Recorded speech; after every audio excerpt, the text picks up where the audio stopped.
Hey guys, welcome back to the Budget Adventure Show. Hillbilly here, Little Billy in the back. Not Little Billy!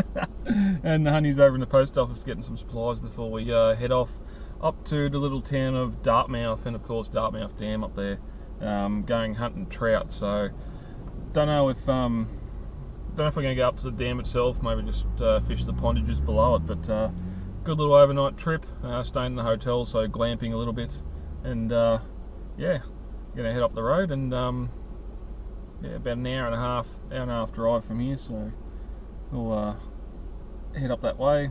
Beautiful sunny weekend, even though it's May. It should be overcast and freezing cold. Most of the time we go up there, it's deep frost, negative degrees, minus single digits in the morning, so it's definitely a cold place to visit, but the trout love it, and I love trout, so let's get up there and find out. Let's get up there and catch some fish. What do you reckon, Little Billy? I don't like fishing, and my name is not Little Billy. Calling me Little Billy! Rightio, so we're up here at the Dartmouth Pondage. It's called something else, but I can't pronounce it. All the info's there.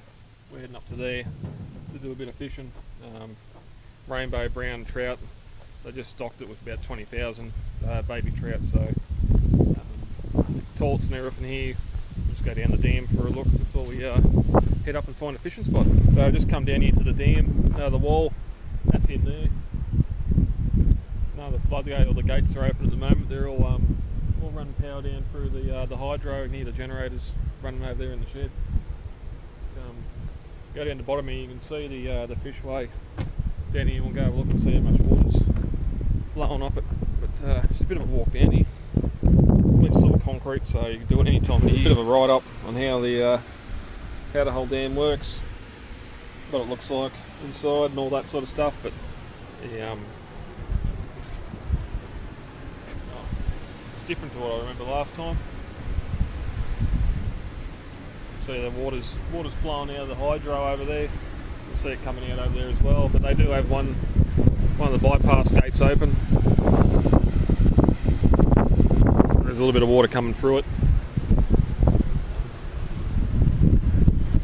Love to be able to throw a lure, throw some bait off here. There's got to be some good fish in there, and nice clean water too. You can see the rocks down probably 2-3 metres under the surface. Yeah, good little spot to visit. So we are out on the Pondage wall. If we look over there, there's another shot. Down over the side there. Alright, that's where we're allowed to go fishing. So Why is there water down here in this way? because the dam's leaking, let's go find a fish.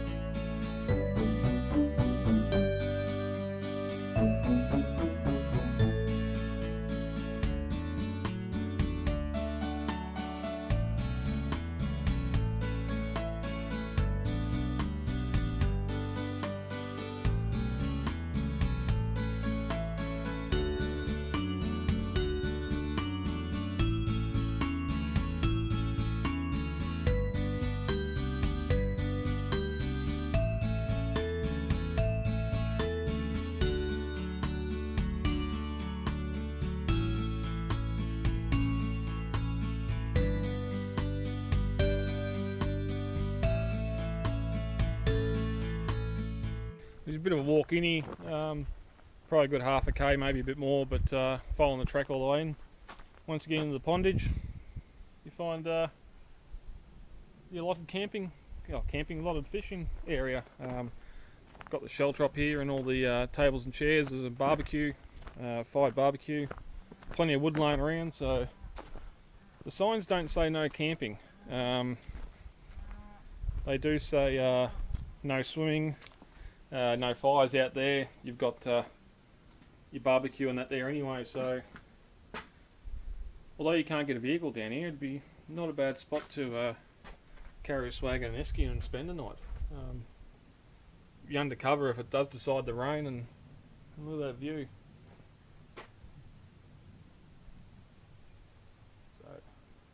So I'll have to get the rods in and see how we go. See if we can catch a trout.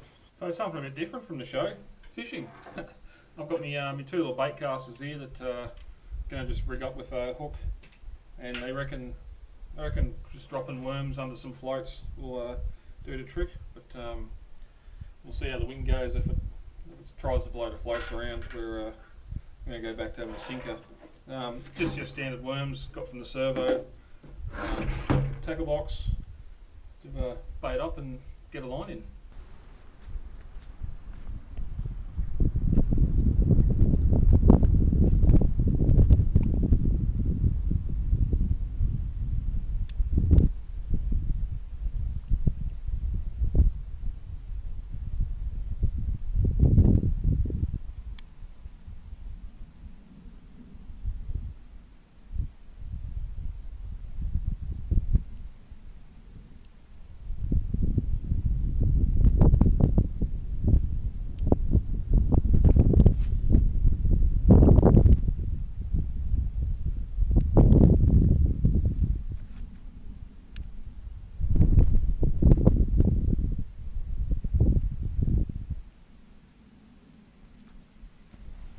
One thing to keep in mind when you're around the Pondage or any sort of water courses like this one here, it can come up really fast and was soft. Where is it here? With how wet the ground is here, I dare say it's already been up once today already. I don't know if you'll be able to see, but in the water, there's the grass is still alive down as far as the eye can see. So it's I dare say the water's come up overnight and it's slowly going back down again. But down the water like this, all the tackle box, everything I don't need's up there at the table or above the water line anyway. I've got the two fishing rods and the worms. If I do know that the water's starting to rise, grab it and get up here away from the water's edge. It's easier than trying to juggle everything, because not sure how quick it comes up and down. It might only be slow, but it is. The warning's there anyway on all the signs. Don't be complacent. The water can rise at any time or drop. So you might go to the toilet in the trees and come back out and your rods are 20 metres out of the water. Don't know. We'll see if it happens while I'm here, but I doubt it.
Every angler knows the cheat to catching fish is to give the rod to your wife or kid.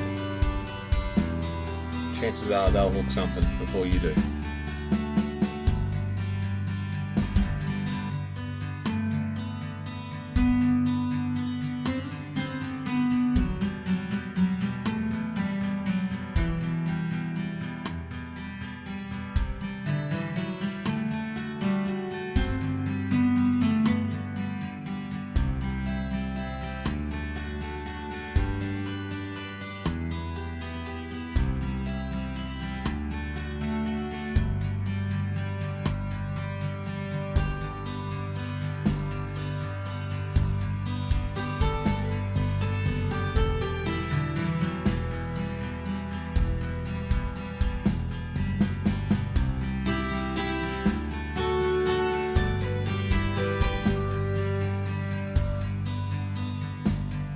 Unfortunately, no fish for the day.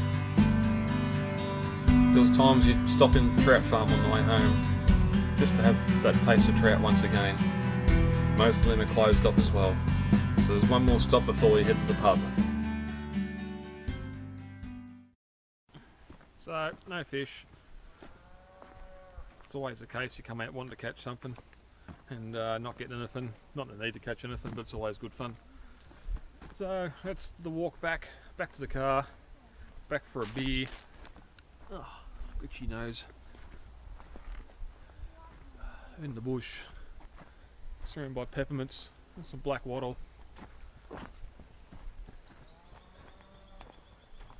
Cows over there, cut a leg off, throw it on the barbie. Steak. Steak. So up to the pub, Dartmouth pub for tea tonight.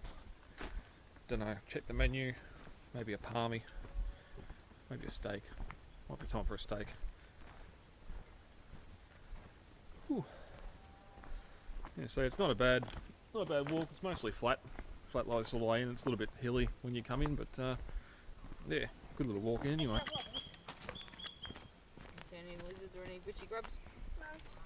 Neither. I'll let log over. Not that we brought anything to do it anyway. Yeah, we'll do.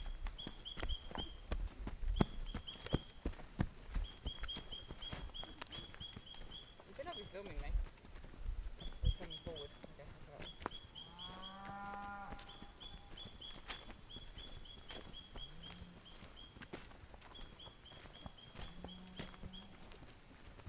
I don't think I mentioned it earlier, but if I didn't, I'll repeat it again.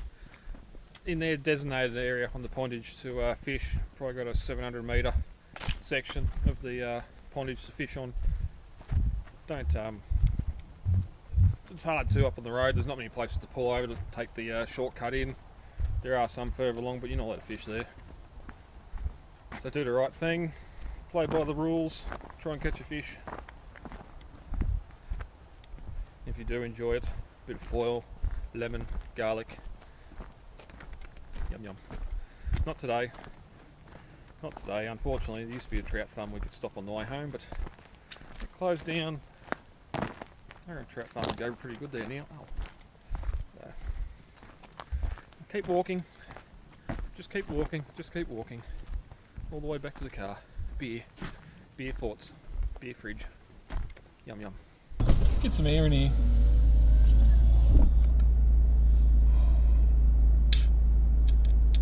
Not a beer yet. We're icy cold Coca-Cola.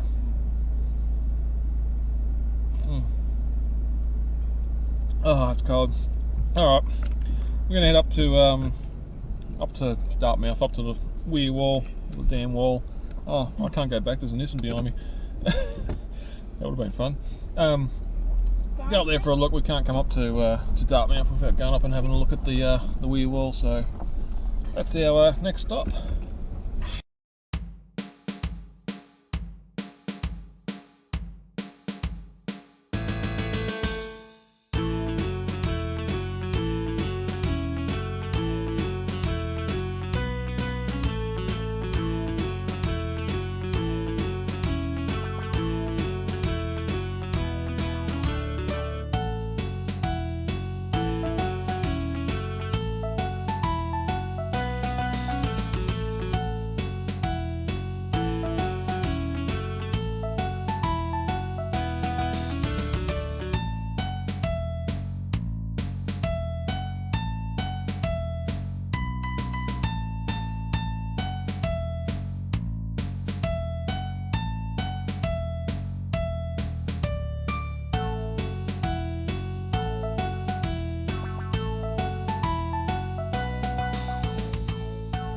Once you get up to the wall, you drive across it, as you've seen, and got quite a view here. You can come across to the spillway and the massive size, the massive size of the mountain they took out to build the dam. Spillway down there. Then she cascades a few hundred metres down to the Middle River below. Actually, no, it's not the Middle River.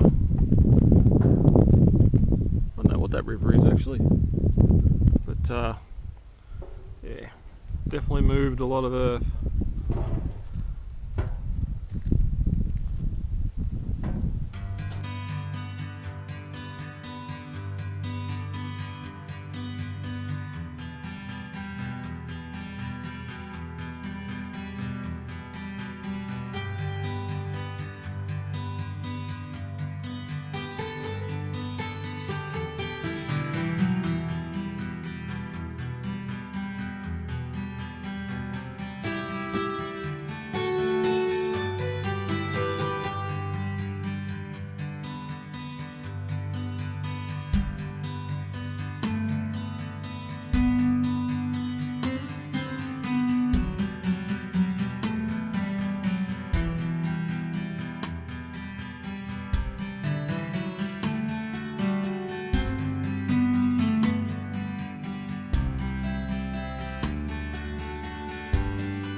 We're at the sun's going down at the Dartmouth motel.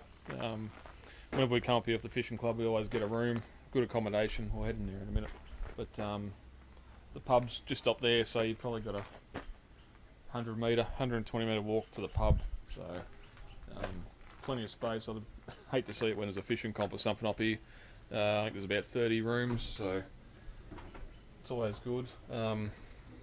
Now they've got the new system in with the locks. You just ring up book and they'll give you the combination for the key lock, key press. Open it up.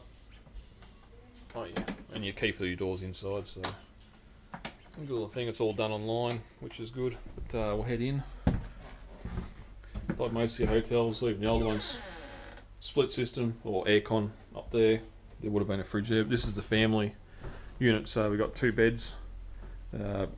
Kitchenette, making breakfast, that sort of thing, lunch if you're staying in. Wall's been knocked out for your double. Bath's in there, I'll show you that a bit later. Split system, heaters going, door out to the back patio, and yeah, plenty of space, plenty of things to do. TV. So yeah, gonna have a shower. I'm gonna head up to the pub for a feed. So don't let it get too far away. And good being a family room too. They used to have a spa in there. It's been knocked out, and they've got a nice big bathtub in there now, and that sort of thing. Toilet for mum and dad, and then the kids can have the kids' bathroom. Or the other bathroom that would have been on this this standalone room before they knocked the wall out. So yeah, starting to get a bit peckish. I'm going to head up in a minute after I have this beer and have a shower.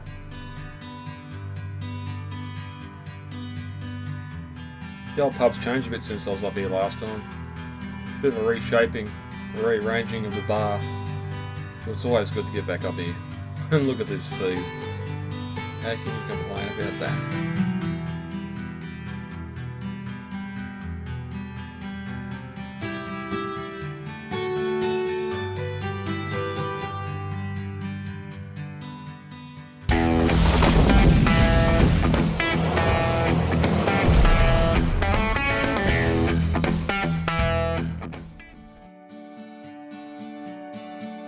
Well, that's about it. After a good night's sleep, we tucked into some bacon and eggs. They've converted 2 of the rooms into sort of breakfast dining area, toasters, bain-maries, the whole works. You imagine what it's like trying to feed a heap of people up here for the fishing comps. But that's not this trip. It's time to head home and plan the next budget adventure. So I hope you'll join me on the next episode of the Budget Adventure Show.